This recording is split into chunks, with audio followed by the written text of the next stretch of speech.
And I know when I worked for T. Ellis Jones, we did the Aberfan disaster. And for a whole week, we never spoke. It happened on a Thursday. I picked up the paper next to where I was working, and I ran back to Mr. Jones and I says, have you seen this? I says, I've just picked up the Evening Mail. He says, what? I says, don't you come from somewhere here? And he says, yes, the next valley. And we got into work the next morning, and he says, could you stop what you're doing, clear all your machines, Elizabeth, can you come up and help Will? It was a woman. And Graham, we've got to get, we've been given the order for Aberfan. And he says, you know, we did it all, and for a week we never spoke.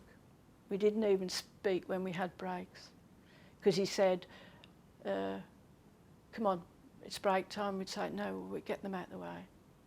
And at the end of the week he came and he said, thank the Lord, that's over. He says, I'd never want to go through another week like that. He says, it's bad enough for the families, but he says, you, meaning all of us, he says, it was like the grave. And I mean, many times we would stop and have a weep, because you were just constantly making children's robes and everything that went with a child's robe. And that was, I mean, it was bad enough when you were doing ones and twos, but when you were doing it in that quantity, it was then that it hit home. Because normally, we were all happy-go-lucky people. And in fact, many a time, I was caught wearing them.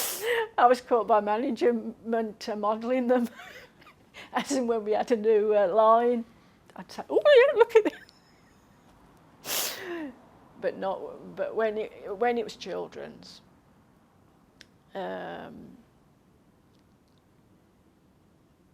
then we were quiet and showed respect. Not that we didn't show respect for everything we did, but if it wasn't children's, you could have a laugh and joke, even though that you knew that at the end you'd be wearing one of the